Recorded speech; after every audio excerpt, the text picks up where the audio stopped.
Character development புத்தகத்தின் தமிழாக்கம். தலைப்பு பொறுமை. கேள்வியின் 8. நாம் உபத்திரவங்களில் ஏன் மேன்மை பாராட்ட வேண்டும்? ஆதார வசனம் ரோமர் 5ஆம் அதிகாரம் 3ஆம் வசனம். உபத்திரவம் பொறுமையையும், பொறுமை பரீட்சையையும், பரீட்சை நம்பிக்கையையும் உண்டாக்குகிறது என்று நாங்கள் அறிந்து. விளக்கம். முன்னேற்றமடைந்த ஒரு கிறிஸ்தவன் தன்னுடைய வாழ்க்கையில் வீசின புயல்களை, சூரிய பிரகாசத்தையும், துக்கங்களையும், மகிழ்ச்சிகளையும், கண்ணீர்களையும், சிரிப்பையும் மீண்டும் நினைவுக்கு கொண்டு வருகிறான்.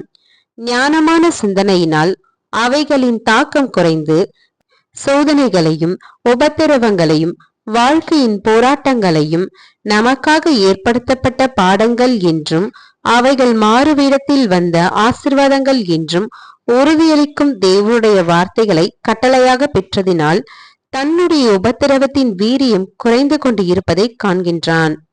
காணப்படாதவைகளுக்கு நோக்கமாய் இருக்கிற நமக்கு அது சீக்கிரத்தில் நீங்கும் லேசான உபத்திரவம் மிகவும் அதிகமான நித்திய கனமகிமை உண்டாக்குகிறது.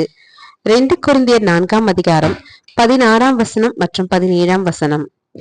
மேலும் பரிசுத்த ஆவியினால் ஜெயிப்பிக்கப்படும் முன் கிடைக்காத இப்படிப்பட்ட திடமான பரிசுத்தமுள்ள மகிழ்ச்சியை முழுமையாக உணர்ந்து கொள்வார். பகை, கோபம், பொறாமை போன்ற குணங்களின் கபடம் இல்லாத தனிமைப்படுத்தப்பட்ட சந்தோஷமாக இருக்கிறது. ஏனெனில் அவர்கள் அநியாயத்தில் பிரியப்படாமல் சத்தியத்தில் மகிழ்ந்தவர்கள். மேலும் முந்தைய காலத்தை காட்டிலும் தேவனுக்கான சந்தோஷமும், அவருடைய வார்த்தைகளினால் கிடைக்கும் சந்தோஷமும், பரிசுத்த ஆவியினால் கிடைக்கும் சந்தோஷமும், விலையேற பெற்ற விசுவாசத்தில் இருக்கும் சகோதர ஐக்கியத்தினால் வரும் சந்தோஷமும் நம்முடைய உபத்திரவத்தின் காலத்தில் தேவனுடைய கிருபையின் மூலமாக நமக்கு கூடுதலான சந்தோஷங்களை தருகிறது.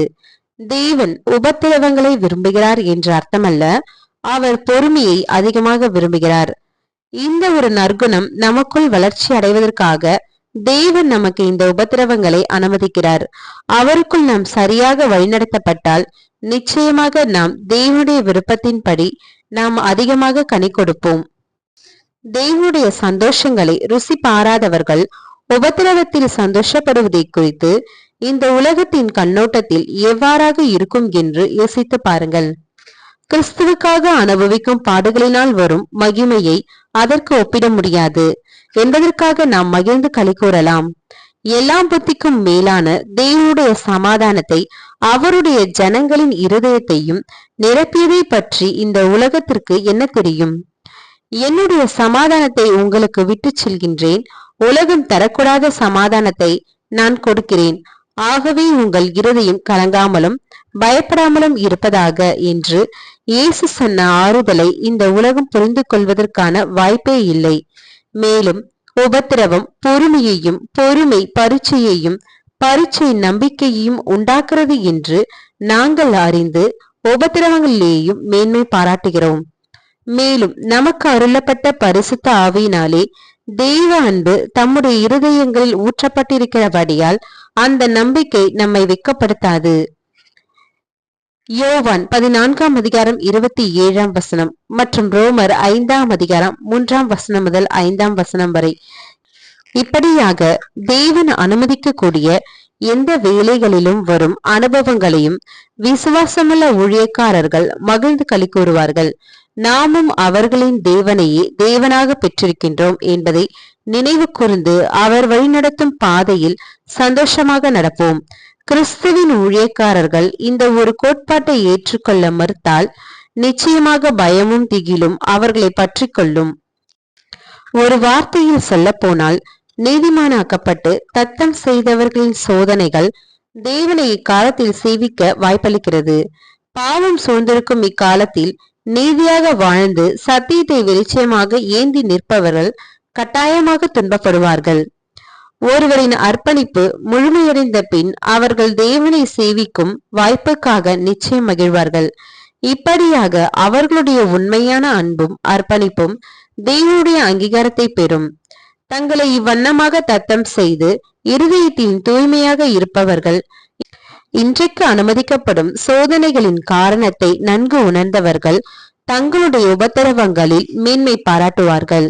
கிறிஸ்துவின் வார்த்தைகளினால் அவர்களை விசுவாசத்திற்கு வளர செய்து தங்களுடைய ஆண்டவர் பட்ட அதே பாடுகளை தாங்களும் பட வேண்டும் என்பதை உணர்ந்து அவருடைய பாதையில் நடந்து கொண்டு இருப்பதை உறுதிப்படுத்திக் கொண்டு உலகம் உங்களை பகைத்தால் ஆச்சரியப்படாதிருங்கள். அது உங்களை பகைக்கிறதுக்கு முன்னே என்னை பகைத்தது என்று அறியுங்கள். நீங்கள் உலகத்தாராய் இருந்திருந்தால் உலகம் தன்னுடையதை சிநேகித்திருக்கும். நீங்கள் உலகத்தாராய் இராதபடியினாலும் நான் உங்களை உலகத்திலிருந்து தெரிந்து கொண்டபடியினாலும் உலகம் உங்களை பகைக்கிறது. முடிவு பரியந்தம் விசுவாசத்தில் நிலைத்திருங்கள். நான் உங்களுக்கு ஜீவ கிரீடத்தை தருவேன் என்ற வாக்குத்தத்தங்களை நினைவு கூறுவார்கள். மேலும் விசுவாசத்தில் நிலைத்திருப்பவர்கள் தாங்க முடியாத சோதனைகளை தேவன் அனுமதிக்க மாட்டார் என்பதையும் அதிலிருந்து தப்பிப்பதற்கு வாய்ப்புகளை அவர் ஏற்படுத்த வல்லவர் என்பதையும் அறிந்து சோதனையின் நாட்களில் அவர் நம் அருகில் இருப்பார் என்பதை உணர்ந்து அவர்களுடைய உபத்திரவத்தில் இன்னும் அதிகமாக மேன்மை பாராட்டுவார்கள். அவர்கள் வளர வேண்டிய குணங்களை பற்றியும் உபத்திரவம் பொறுமையையும் பொறுமை பரீட்சையையும் பரீட்சை நம்பிக்கையும் உண்டாக்குறது என்பதையும் அறிந்து உபத்திரவங்களிலேயும் மேன்மை பாராட்டுகிறார்கள். மேலும் நமக்கு அருளப்பட்ட பரிசுத்த ஆவியினாலே தெய்வ அன்பு நம்முடைய இருதயங்களில் ஊற்றப்பட்டிருக்கிறபடியால் அந்த நம்பிக்கை நம்மை வெட்கப்படுத்தாது. இவை அனைத்துமே உபத்திரவங்களின் வழியாக மட்டுமே பெற்றுக்கொள்ள முடியும். உத்தமமாக நாம் நம்மை அர்ப்பணித்ததனால் இந்த உலகத்தின் ஆவிக்கும் சுயநலத்திற்கும் பதிலாக தேவனுடைய முழு அன்பும் நம்முடைய இருதயத்தில் பொழியப்படுகிறது. 1 கொரிந்தியர் 10:13 ரோமர் 5:3 ஆமீன்.